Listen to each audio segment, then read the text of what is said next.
Önemli olan Siirt'in kazanması. Yani bizim için önemli olan odur. Hani Siirt'te belediye başkanının Siirt'te bir şeyler kazandırması. Bizim için önemli olan odur. Siirt'te mesela bu sene yaşadığımız bir şey var. Normalde %80'in üstünde bir oy kullanım şey vardı. Bu sene maalesef 27 bin kişi, 27 binin üstünde bir seçmenimiz sandığa gitmedi. Tabii bu da seçimin seyrini biraz değiştirdi. Hani gidilse belki daha farklı sonuçlar alınabilirdi yani. Bence iktidar şöyle söyleyeyim yani genel olarak, Türkiye geneli olarak söylüyorum. Tabii başta sorun yok. Başta sorun yok. Baştan aşağı olanlarda sorun var. Ben onların yüzünden kaybettiğine inanıyorum. Teşkilatlar, yani teşkilatlar diyorum. Başka bir şey değil yani. Bu gençlik kollarıdır, kadın kollarıdır bilmem ne. Onların eksikliğidir yani. Halkı görmezden geldiler bir. Yani halklar iç içe değiller iki. Yani halkı sanki böyle biraz böyle hani AK Parti'de olan böyle bir teşkilatlar oluyor ya mesela. Hani onların dışında olan bir insana farklı bir gözden bakıyorlar. O yanlıştır.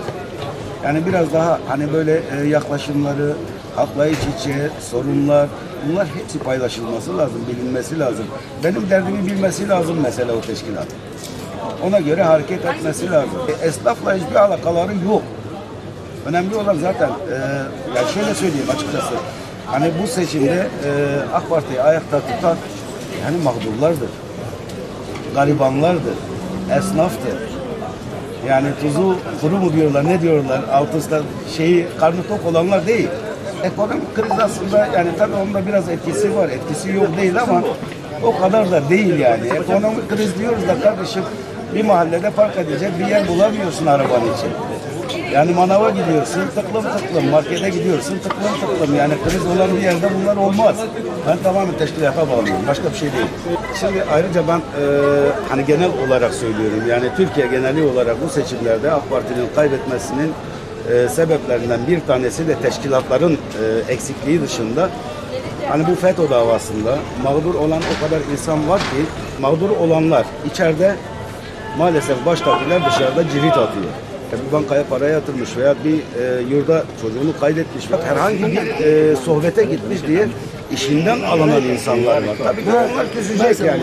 Bunlar milyonlardır. Siirt'te 27 bin kişinin gitmemesinin sebeplerinden bir tanesi nereden baksan yani her evde vardır. İçeri alınınca veya işi elinden alınınca hani bir sohbete gitmiş diye. Bunlar göz önünde bulundurulması lazım. Bunlar araştırılması lazım. Yani hakikaten bir terör niteliğinde veya baktığın zaman hani onu alacaksın. Ama bir sohbete gitmiş veya bir gazete almış veya bir bankaya para yatırmış diye hani bunları işinden edersen tabii ki bir ailede 10 kişi varsa ve bir kişi o işten alınırsa 9 kişisi sandığa gitmez. Yani Siirt'teki sebeplerden de bir tanesi bu. Türkiye genelinde olay da budur.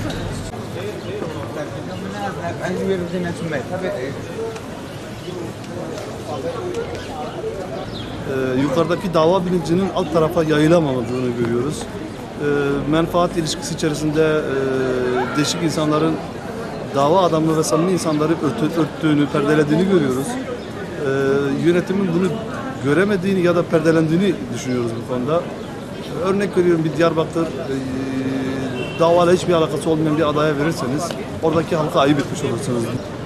Vermeyen adam zaten vermez. Verecek adam da davasından dolayı veriyor ve davasında inanan adama, davaya inanmayan adamın başına getirdiği zaman davasına inanmayan adamın davasına inandığı için oy veren insanlar rencide oluyor. Bu türlü sonuç getiremiyor yani. Yamuk cephelle düz çizgi çizilmiyor. İnşallah bunda da bir tecrübe ders çıkarılır.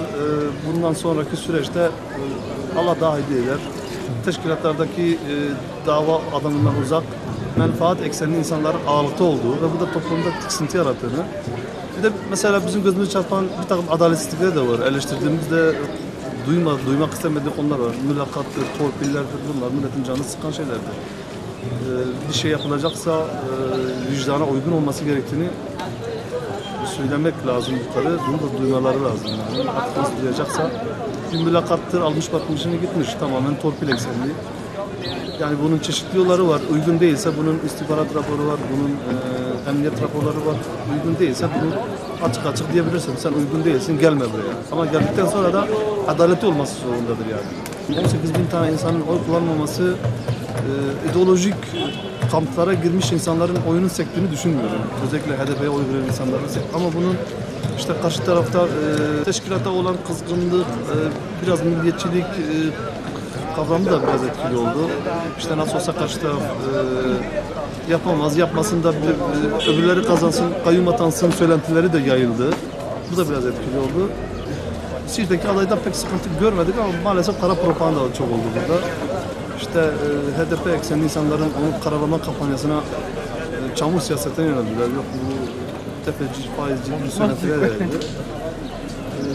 Artık yani teşkilatın da bu konuda eksikliği var yani yeteri kadar ifade edemediler.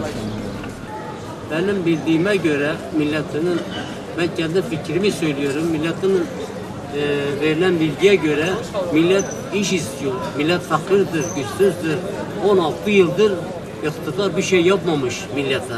Millet çok perişan olmuş. Şey diyor giderek ne kadar enflasyon yükseliyor millet. Bir ekmek alamıyor kendine. Millet güçsüzdür, çocukları var, şeysi var. Millet iş istiyor. Fabrika istiyor, yatırım istiyor ama giderek millet bu yüzden oluyor. Yoksa mesela şu anda Doğu'da fabrika olsaydı, iş olsaydı belki daha ileride mesela oy verecekti AKP veya hangi parti? Parti önemli değil. Önemli o millete yardım etmek, millete el uzatmak, millete iş gücü vermek. Evet. Bu yüzden kaybediyor benim fikrime göre.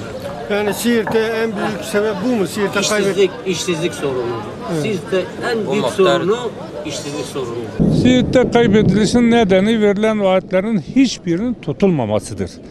Kurtalan Siirt seçim öncesi sözde bitecek ve Diyarbakır Siirt sıfır asfalt olacak.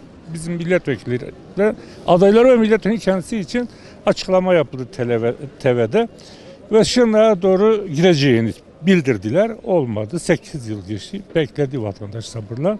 Tekrar aynı parti aldı milletvekili. Yine çıktı. Yine Siirt kanalında.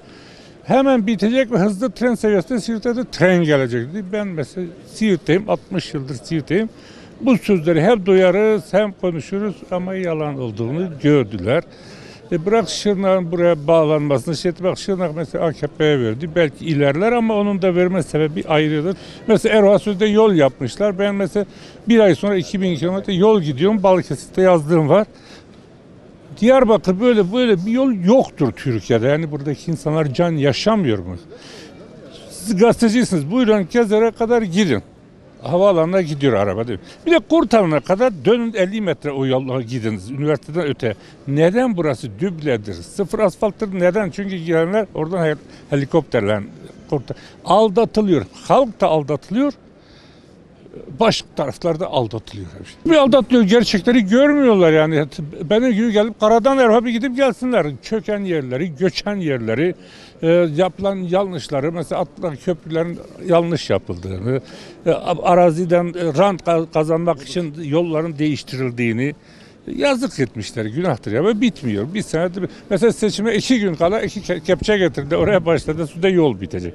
Ve de 20 yıldır Gezer Başurt tarafı yapılacak. Yine yapılmadı. Çünkü Nuri Oktan döneminde, Sayın Vali Nuri Oktan, ben de o yollarla ilgilendim. Orada fıstık üreticisi yapıyorduk. Hep konuşuldu. Gelen briefingleri dinledik. Gelen milletvekilini dinledik. Gelen bakanları dinledik. Hatta ben bir ara Sayın Başbakan'a, eşine de mektup verdim. Beni Tillo'yla Veysel Karani birbirine bağlama. Beni Diyarbakır Tıp Fakültesine bağla, Türkiye'ye bağla dedim diye bağırdım. Sen de kaçırdın. Onun için sonuç alamadığın için tek başıma gelir giderim bu yolda. Kendi kendimize de küsmüş durumdayız yani. Siirt'te işsizlik imkanı çok olduğu için Siirt'te bayağı da işsizlik imkanı var. Yani bizim Siirtli iş adamlarına yazıklar olsun. Ben buradan onlara sesleniyorum. Siirtli iş adamlarına yazıklar olsun. Hiçbir fabrika yok bu Siirt'te. Siirt gençleri hepsi çaresizdir. Bu seçim iş için. Milleti çalıştırdılar. 10 gün 20 gün çalıştırdılar. Onlara tekmeyi koydular, dediler biz seçime bir ay kala biz sizi alacağız. 400 elemanı işten çıkardılar. Ama o 400 elemana da söz verildi. Dedi bir ay kala biz sizi çağıracağız, tekrar işe alacağız. Hatta bu 400 kişiyi aradılar, toplantı yaptılar bunlarla. Bunların yani benim şahitlerim de var. Onları da getirebilirim. Ama onları işten çıkardığı zaman onları tekrar işe almadılar. 27 bin seçmen gitmedi sandığa. Neden gitmedi sizce abi? İşsizlikten, çaresizlikten, teşkilatta da sıkıntı vardı. Ne tür sıkıntılar vardı anlatabilir misin? Bu memleketin fabrikaya ihtiyacı var. Bak bu gençler, bak etrafımızda doldu genç. Hepsi de çaresizdir. Hepsi de üniversiteli mezunu. Hepsi üniversiteli mezunu. Ama Siirt merkezinde 1000 tane çay ocağı var. Niye çay ocağı var? İşsiz çok olduğu için. Ethem Sancak gelsin bir tane fabrika açsın burada. Bir tane iş adamı gelsin bir fabrika açsın burada. Bakayım işsiz olur mu? Kahveler dolur mu? Kahveler o zaman boş olacak. Yani Türkiye'de en çok çay ocağına sahip olan il Siirt'tir. Her adımda bir çay ocağı var. Her adımda bir tane çay ocağı var. Bir tane Siirt'in zengin iş adamları gelsin bir Siirt'e bir el atsın. Bir fabrika açsın. Çekin o arkadaşları da çekin. Yani sizler işsizsiniz. Ben de işsizim.